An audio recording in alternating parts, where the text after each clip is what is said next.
बिस्मिल्लाहिर्रहमानिर्रहीम। जी दोस्तों, की हाल है।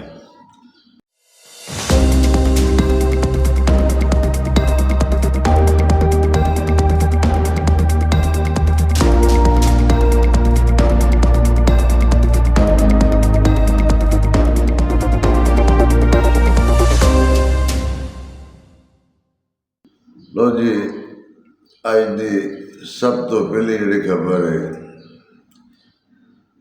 कि बहरीन ते कुवैत ने भी रात के ईरान ते हमला कर छड़िया।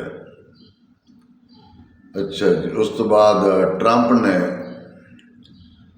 सऊदी अरब को जोरी ताकत बनने वास्ते एक शर्त ऐद कर छड़ी। वो भी तुहानूं अगे जाके दसने भी की शर्त है। फिर चीन ने नवा तजर्बा कर छड़िया जी। चीन का नवा शाहकार कि चीन ने पानी वाली तोप बना ली जी।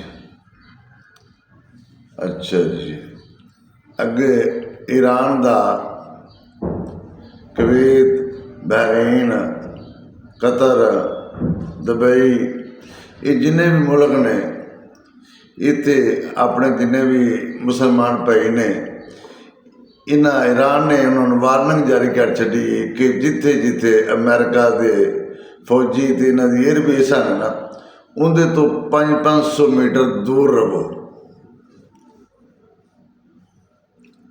तो सऊदी अरब ने भी हूसियों ते हमला कर दिता है। खैबर पख्तूनख्वा दे विच दहशतगर्दी, जिहदे च साढ़े 15 जवान शहीद होए।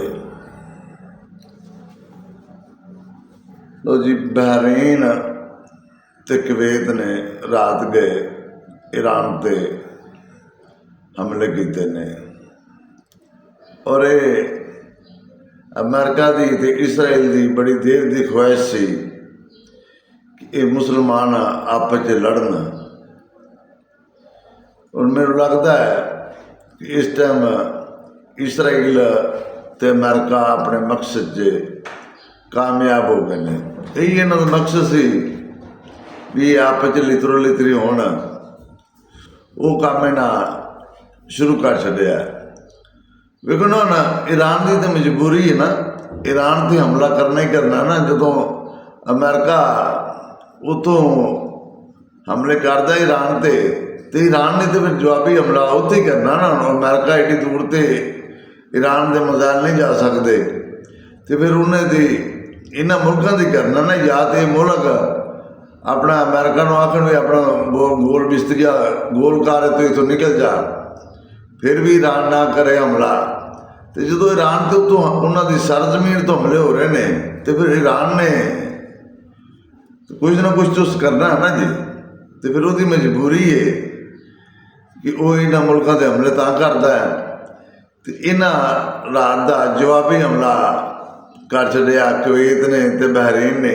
इन्हां रात गए ईरान के उत्ते हमले किए ने, जिहदे च ये नुकसान सारा मुसलमानों का फायदा मकसद इसराइल का पूरा होया है। और ये इसराइल का मकसद सी भी किसी तरीके ये मुसलमान सारे आपस में लड़ पैन। और मैनू लगता कि उसकी इब्तदा शुरू हो गई है। वो अपने मकसद से इसराइल ते अमेरिका अपने मकसद से कामयाब हो गए हैं। देखो, जो ईरान ने हमले किए ने दुबई ते कतर ते इन्होंने मुल्कों से, अमेरिका ने स्वै इसराइल के दफा तो इलावा ये सारे मुल्क बेवार से चढ़ छड़े सन। इन्हों का तो किसी का कोई दफा अमेरिका ने किया ही नहीं, जिन्हों को मुफ्त ही हुण तक अरबां डॉलर लेंदा रहा। उसका सारा ध्यान ही उसका इसराइल से सी, इसराइल ने बचाया है।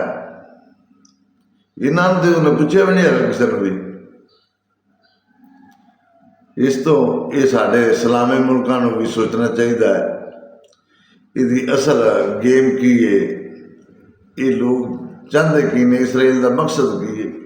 ये साढ़े सारे इस्लामी मुल्कों को सोचना चाहिए है। ਅੱਛਾ ਜੀ, ਅੱਗੇ ਟਰੰਪ ਦਾ ਸਾਊਦੀ ਅਰਬ ਨੂੰ ਜੋਹਰੀ ਟੈਕਨੋਲੋਜੀ ਹਾਸਲ ਕਰਨ ਵਾਸਤੇ ਇੱਕ ਸ਼ਰਤ ਰੱਖ ਦਿੱਤੀ ਹੈ ਵੀ ਪਹਿਲਾਂ ਉਹ ਸ਼ਰਤ ਪੂਰੀ ਕਰ, ਫਿਰ ਜੋਹਰੀ ਟੈਕਨੋਲੋਜੀ ਤੂੰ ਰੱਖ ਸਕਣਾ। ਉਹ ਸ਼ਰਤ ਕੀ ਹੈ? ਜਿਹੜਾ ਟਰੰਪੂ ਸਾਹਿਬ ਨੇ ਇੱਕ ਇਬਰਾਹਿਮੀ ਕਾਰਡ ਦੇ ਵਿੱਚ ਇਸਲਾਮੀ ਮੁਲਕਾਂ ਨੂੰ ਸ਼ਾਮਲ ਕਰਨ ਦਾ ਸਿਲਸਿਲਾ ਸ਼ੁਰੂ ਕੀਤਾ ਹੈ, ਔਰ ਸਾਊਦੀ ਅਰਬ ਦੀ ਵਜ੍ਹਾ ਤੋਂ ਹੋਰ ਬੇਸ਼ੁਮਾਰ ਜਿਹੜੇ ਸਾਡੇ ਇਸਲਾਮੀ ਮੁਲਕ ਨੇ ਉਹ ਇਸ ਮੁਆਹਦੇ 'ਚ ਸ਼ਾਮਲ ਨਹੀਂ ਹੋ ਰਹੇ। ਔਰ ਟਰੰਪੂ ਦੀ ਸੋਚ ਵੇਖੋ ਕਿ ਟਰੰਪ ਭਾਈ ਨੇ ਕਿਵੇਂ ਦਾ ਪਤਾ ਖੇਲਿਆ, ਕਿੱਡੀ ਸ਼ਾਤਰੀ ਉਹਨੇ ਕੀਤੀ ਹੈ। ਉਹਨੂੰ ਪਤਾ ਹੈ ਵੀ ਅਗਰ ਸਾਊਦੀ ਅਰਬ ਨੂੰ ਇੱਥੇ ਮੈਂ ਸਿੱਧਾ ਕਰ ਲਿਆ ਤੇ ਦੂਸਰੇ ਇਸਲਾਮੀ ਮੁਲਕ ਜਿਹੜੇ ਆਟੋਮੈਟਿਕ ਸਿੱਧੇ ਨੇ। ਇਸ ਤੋਂ ਇਹਦੀ ਸ਼ਾਤਰੀ ਚੈੱਕ ਕਰੋ ਟਰੰਪ ਦੀ, ਵੀ ਇਹ ਕਿੱਡਾ ਕੁ ਸ਼ਾਤਰ ਆਦਮੀ ਹੈ।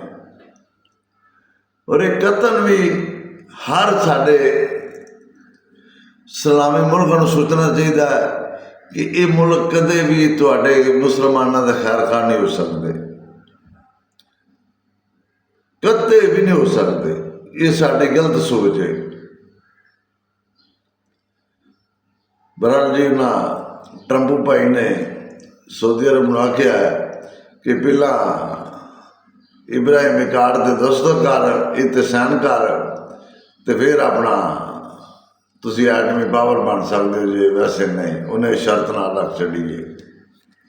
ਇਹ ਟਰੰਪੂ ਚਾਹੁੰਦਾ ਸੀ, ਇਹੀ ਉਹਦਾ ਮਕਸਦ ਸੀ। ਹੁਣ ਵੇਖੋ ਕਿ ਸਾਊਦੀ ਅਰਬ ਦਾ ਕੀ ਜਵਾਬ ਆਉਂਦਾ ਹੈ, ਸਾਊਦੀ ਅਰਬ ਕੀ ਆਉਂਦਾ ਅੱਗੋਂ।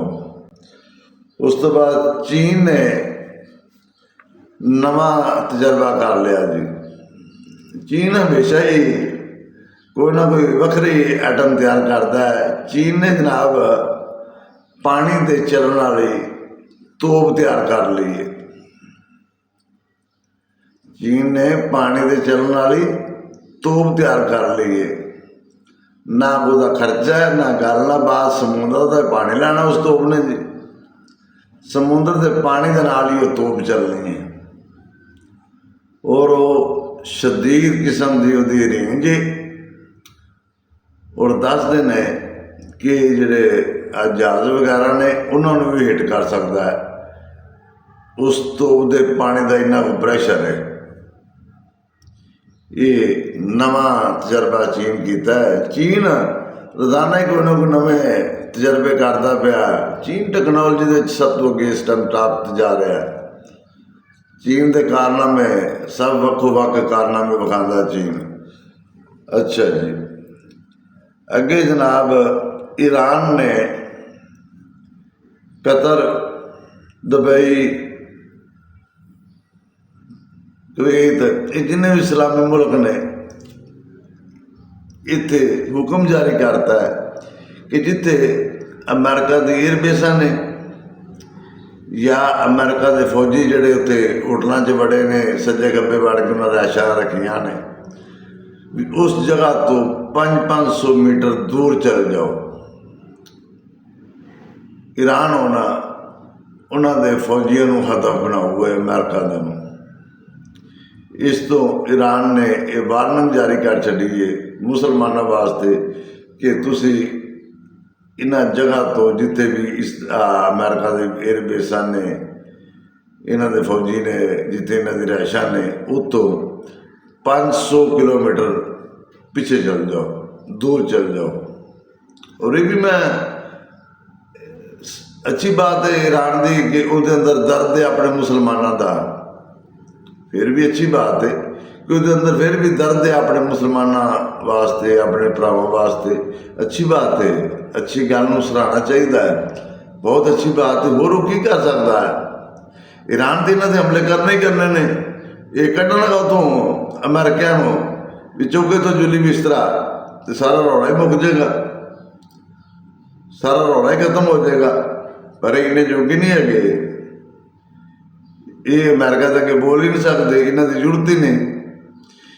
ईरान ने बहरहाल वार्निंग देती है कि जिथे जिथे अमेरिका की एयरबेसा ने, इन्हों के फौजियों की रहायशा ने, इन्हों की तनसीबात ने, उतो 500 किलोमीटर तुसी इलाका छड़ दो। हुण ईरान अमेरिका के फौजियों ने वेट करूगे। अल्लाह पाक ईरान की मदद करे इंशाअल्लाह।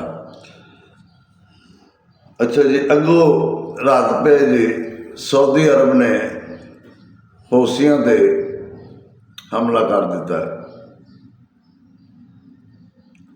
ये भी मुसलमानों वास्ते विच नवा एक खड्डा खुल गया। ये भी साढ़े वास्ते मुसलमानों वास्ते अच्छी चीज़ नहीं हुई। इसका टाइम भी ठीक नहीं। ये मजीद अग की चिंगाड़ी जिहड़ी है मजीद पकेगी, इहदे नाल मजीद सिस्टम खराब होगा।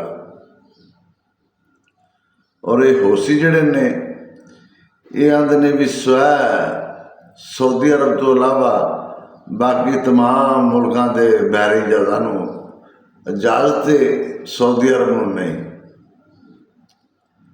इस तो मजबूर हो के सऊदी अरब राती हमला करता है हौसियों के उत्ते। अल्लाह पाक इन्होंने हिदायत दे, दुआ करो। ये वही काम बनना कि मुसलमान आप च लितरो लितरी होना, आप च मरना है। अल्लाह इन्होंने हिदायत दे। अच्छा जी, अगे खैबर पख्तूनख्वा दे टानक दे विच दहशतगर्दी चैक पोस्ट हुई है, जिदे च साढ़े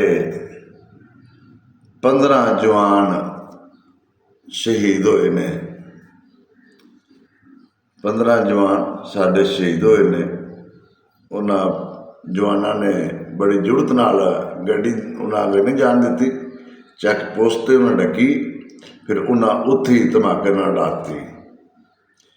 इत्थे मेरा सवाल है मौलाना फजलुर रहमान साहब नाल, जिहड़ा आंदा है भी तनख्वाह लेंदे ने। मौलाना फजलुर रहमान साहब ये तो 60,000 या 70,000 तनख्वाह लेंदे ने ना। मैं तुहानू 5 लाख रुपया महीना देना वा, तुसी अपनी औलाद नूं भेजो। कोई गौरमेंट नहीं, कोई दूसरा नहीं, कोई तीसरा नहीं। मैं अपनी जेब के विचों 5 लाख रुपया महीना देना वा, भेज अपने बच्चे नूं उत्थे चैक पोस्ट के उत्ते भी जाओ, उत्थे जामे शहादत नोश करो, मैं वेखांगा जो तू भेज देगा। किड्डी अफसोस वाली गल है कि एडा तो पुराना सियासतदान हो गए, किड्डी तो हौली गल की है। उन्होंने शहीदों के माँ बाप के उत्ते की गुजरी होगी, उन्होंने शोधा की गुजरी होगी। उन्होंने बच्चे, उन्होंने भैन भरा जदों ये तेरा बयान सुनिया उन्होंने कितनी तकलीफ हुई होगी। मौलाना साहब तुहानूं चाहिए कि तुसी माफ़ी मंगो, और तुहानूं मंगनी भी चाहिए, क्योंकि तुसी बहुत गलत गल की है। तुसी अपने शोधा के नाल मजाक किया है कि नहीं तो मेरी आफर अज भी मौजूद है, कल भी मौजूद है कि 5 लाख रुपया महीना, वो तो 50-60 हज़ार लेंदे ना। मैं 5 लाख रुपया महीना तेरे बेटे को तनख्वाह देने को तैयार हाँ, तो अपना बच्चा भेज। मैं वेखांगा भी तू 5 लाख रुपये महीने च भेजेगा अपने बच्चे को शहीद होने वास्ते। ये जज्बा चाहिए है, ये जज्बा ईमान चाहिए है, जिहड़ा हर बंदे के अंदर नहीं। खास करके आ जिहड़ा तू खिताब फरमाया ये तो शोधा दे तहीन की है, ये मैं शोधा की तहीन समझांगा। पाकिस्तान जिंदाबाद, पाक फौज जिंदाबाद।